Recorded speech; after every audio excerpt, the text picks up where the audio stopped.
Thank you. Thank you very much. I am obviously the most unorganized. Everybody else has nice boxes to bring their script up in. I just kind of got it all messed up here and put it inside of a magazine. So in fact, I don't even have it in the right order. Wait a minute, let me get it in the right order here. So if it starts flying around the stage, just, run around and grab it for me and bring it back up here for me. I'll keep going as I can. President Gutman, Provost Price, Board Chair Cohen, fellow honorees, beautiful honorees, and today's graduates. I'm honored and grateful for the invitation today. It's always been great to be on the Penn campus.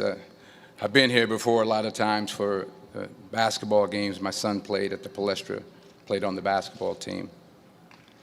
Yeah, that's right. He played on the basketball team. Coach didn't give him enough playing time. We'll talk about that later. No, but I'm really pleased with the progress that Coach Allen has made, and no, I do. I really am, and I hope him the best success in the future. And I always get a warm welcome when I come to Pennsylvania, when I come to Philadelphia, except on the few occasions where I wear my Yankee cap.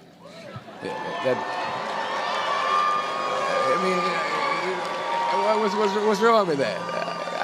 I can't suddenly just switch up and wear a Philly cap. I mean, it's like taking your life in your hands around here when you wear a Yankee cap. I'm telling you. I met a couple of guys and they were like, "Hey, we love you, Denzel, but you walking around with that hat on, we don't care who you are." So you'll be happy to see that I'm not wearing my Yankee cap today.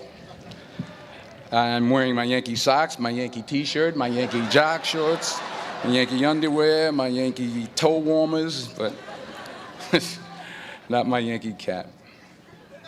But still, I'll be honest with you, I'm a little nervous. I'm not used to speaking at a graduation of this magnitude. It's a little overwhelming.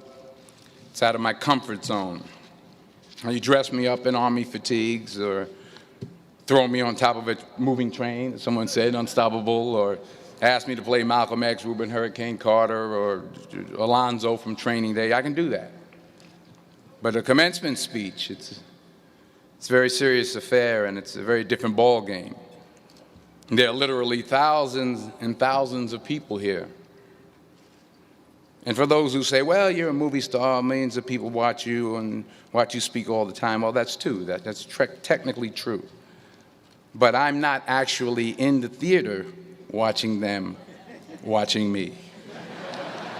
I think that makes sense.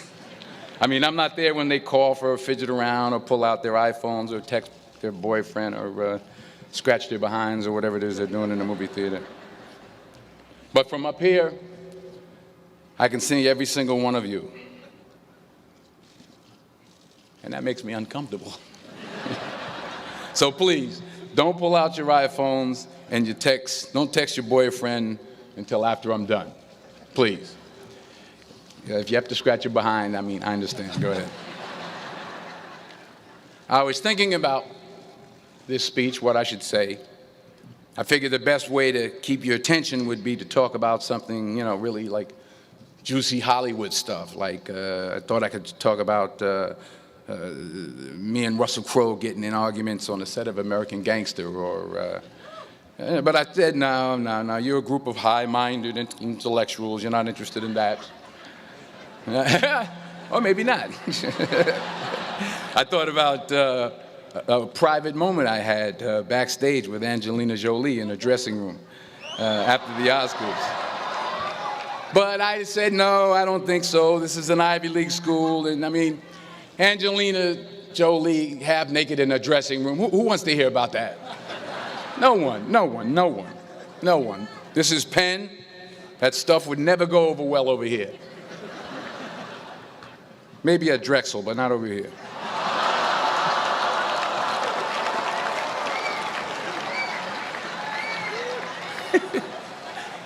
Woo, I'm in trouble now. So I was back to square one, feeling the pressure. So now you're probably thinking, if it was going to be this difficult, this much pressure, why did I even accept today's invitation in the first place? Well, you know, my son goes here, that's number one. That's a good reason. And I always like to check to see how my money's being spent. And I'm sure there's some parents out there who can relate to what I'm talking about. Yeah. To everybody upstairs. And there were some other good reasons for me to show up. Sure, I got an Academy Award, but I never had something called a magic meatball after waiting in line for half an hour at the food truck. Yeah? Yes, I talked face-to-face with President Obama, but I never talked face-to-face with a guy named Queter who sings bad songs over at Smokes on Tuesday night. I never been to Buies. I never been to Hemos. Yes, I have played a detective who battles demons, but I've never been to a school in my life where the squirrel population has gone bananas. I mean, they're breaking in the dorm rooms, they're walking around campus. I think I saw some carrying books on their way to class. So I had to be here. I had to come. Even though I was afraid I might make a fool of myself. In fact, if you really want to know the truth, I had to come exactly because I might make a fool of myself.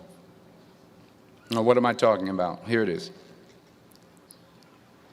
I found that nothing in life is worthwhile unless you take risks.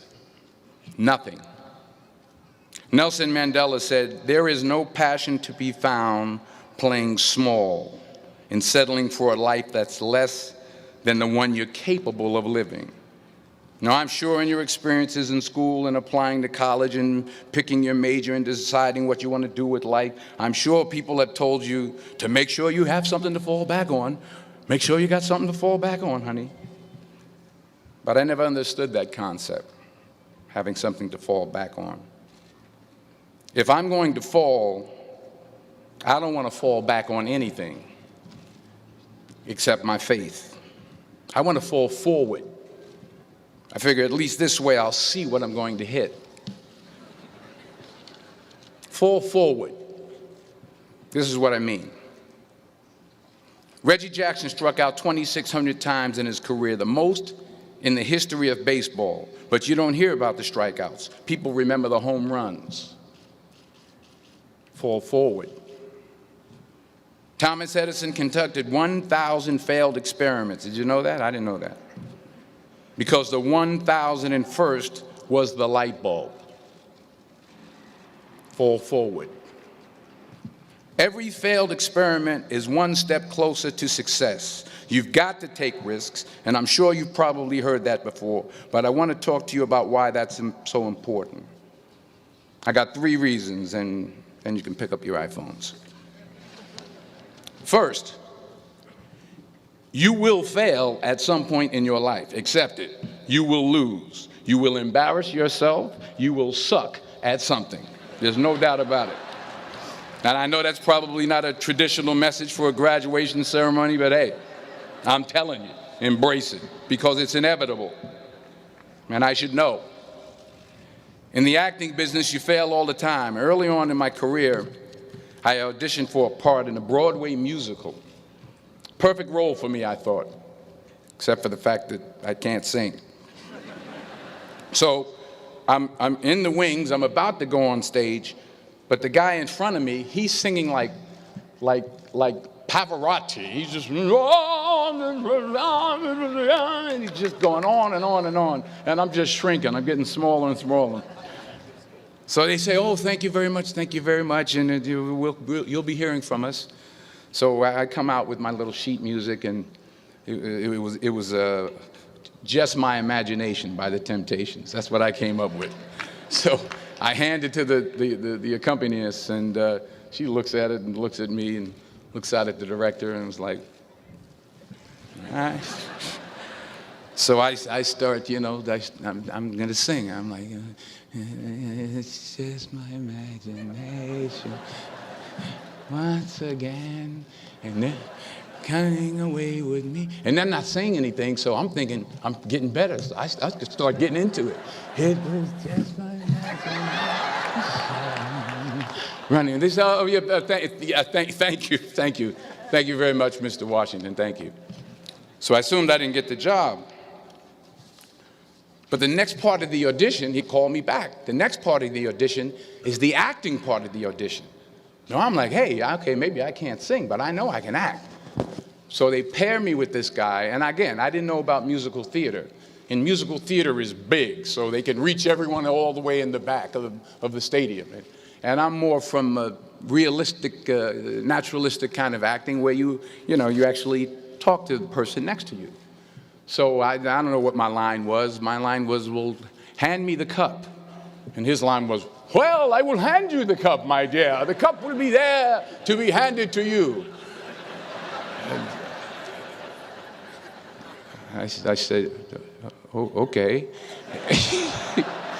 Well, should I give you the cup back? Oh, yes, you should give it back to me because you know that is my cup and it should be given back to me. I didn't get the job. But here's the thing. I didn't quit. I didn't fall back. I walked out of there to prepare for the next audition, and the next audition, and the next audition. I prayed. I prayed, and I prayed. But I continued to fail, and fail, and fail. But it didn't matter, because you know what? There's an old saying, you hang around the barbershop long enough, sooner or later you're going to get a haircut. So you will catch a break, and I did catch a break. Last year, I did a play called Fences on Broadway. Someone talked about it. Won the Tony Award. And I didn't have to sing, by the way. But here's the kicker. It was at the Court Theater. It was at the same theater that I failed that first audition 30 years prior. The point is, and I'll pick up the pace, the point is every graduate here today has the training and the talent to succeed. But do you have the guts to fail? Here's my second point about failure. If you don't fail, you're not even trying. I'll say it again. If you don't fail, you're not even trying. My wife told me this great expression. To get something you never had, you have to do something you never did. Les Brown's a motivational speaker. He made an analogy about this. He says, imagine you're on your deathbed, and standing around your deathbed are the ghosts representing your unfulfilled potential. The ghost of the ideas you never acted on. The ghost of the talents you didn't use. And they're standing around your bed, angry, disappointed, and upset. They say, we came to you because you could have brought us to life, they say. And now we have to go to the grave together. So I ask you today, how many ghosts are going to be around your bed when your time comes? You've invested a lot in your education, and people have invested in you. And let me tell you, the world needs your talents, man, does it ever. I just got back from Africa like 2 days ago, so if I'm rambling on, it's because I'm jet lagged. I just got back from South Africa. It's a beautiful country, but there are places there with terrible poverty that need help. And Africa is just the tip of the iceberg. The Middle East needs your help. Japan needs your help. Alabama needs your help. Tennessee needs your help. Louisiana needs your help. Philadelphia needs your help. The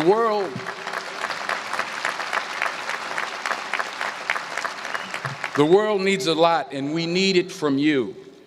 We really do. We need it from you young people. I mean, I'm not speaking for the rest of us up here, but I know I'm getting a little grayer. We need it from you, the young people, because remember this. So you got to get out there.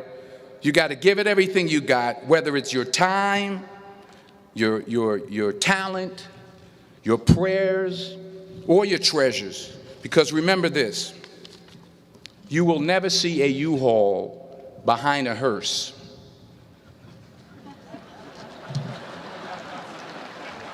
I'll say it again.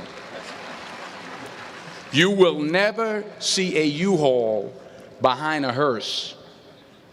You can't take it with you.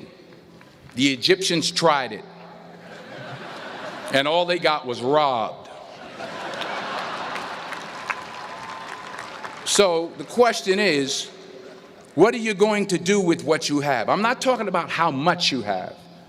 Some of you are business majors, some of you are theologians, nurses, sociologists. Some of you have money, some of you have patience, some of you have kindness, some of you have love. Some of you have the gift of long suffering, whatever it is, whatever your gift is. What are you going to do with what you have? All right, now here's my last point about failure. Sometimes it's the best way to figure out where you're going. Your life will never be a straight path. I began at Fordham University as a pre-med student. I took a course called cardiac morphogenesis. I still can't say it. Cardiac morphogenesis. I couldn't read it, I couldn't say it, I sure couldn't pass it. So then I decided to go into pre-law, then journalism. And with no academic focus, my grades took off in their own direction. Yeah, down. I was a 1.8 GPA one semester, and the university very politely suggested that it might be better to take some time off. I was 20 years old. I was at my lowest point. And then one day, and I remember the exact day, March 27th, 1975, I was helping my mother in her beauty shop. My mother owned a beauty shop up in Mount Vernon. And there was this older woman who was considered one of the elders in the town. And I didn't know her personally, but I was looking in the mirror, and every time I looked at the mirror, I could see her behind me, and she was staring at me. She just kept looking at me. Every time I looked at her, she kept giving me these strange looks. So she finally took the dryer off her head and she said something I'll never forget. First of all, she said, "Somebody give me a piece of paper. Give me a piece of paper." She said, "Young boy, I have a prophecy, a spiritual prophecy." She said, "You are going to travel the world and speak to millions of people." Now, mind you, I'm 20 years old. I'm flunked out of school. In fact, like a wise ass, I'm thinking to myself, maybe she's got something in that crystal ball about me getting back into school next fall. But maybe she was on to something, because later that summer, while working as a counselor at the YMCA camp in Connecticut, we put on a talent show for the campers. And after the show, another counselor came up to me and asked, "Have you ever thought about acting? You're good at that." So when I got back to Fordham that fall, I got in and I changed my major once again for the last time. And in the years that followed, just as that woman prophesied, I have traveled the world and I have spoken to millions of people through my movies. Millions who up till this day couldn't see me, who up till this day I couldn't see while I was talking to them, and they couldn't see me. They could only see the movie. They couldn't see the real me. But I see you today, and I'm encouraged by what I see. And I'm strengthened by what I see. And I love what I see.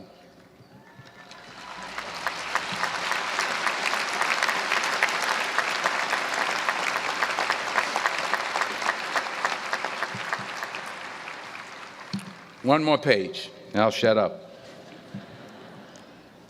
Let me conclude with this one final point, and actually the president kind of brought it up. It has to do with the movie Philadelphia.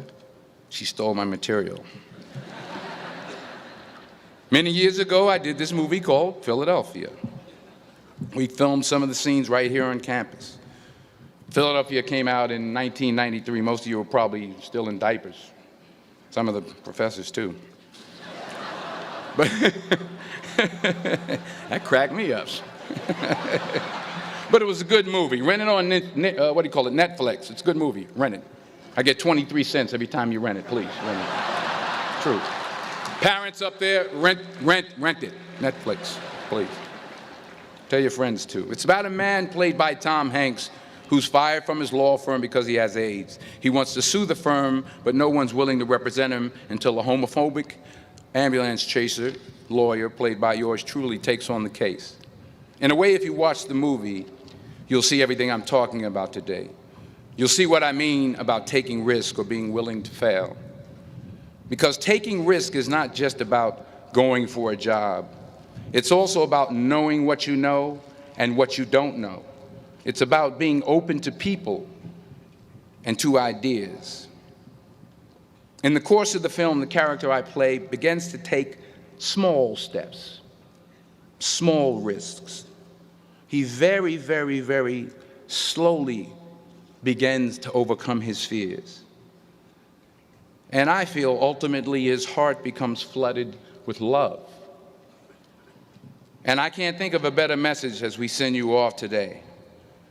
To not only take risks, but to be open to life, to accept new views, and to be open to new opinions, to be willing to speak at a commencement at one of the best universities in the country, even though you're scared stiff. While it may be frightening, it will also be rewarding.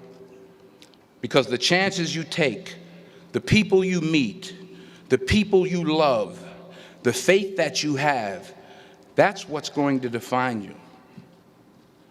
So members of the class of 2011, this is your mission. When you leave the friendly confines of Philly, never be discouraged, never hold back, give everything you got. And when you fall throughout life, and maybe even tonight after a few many glasses of champagne, remember this: fall forward. Congratulations, I love you, God bless you, I respect you.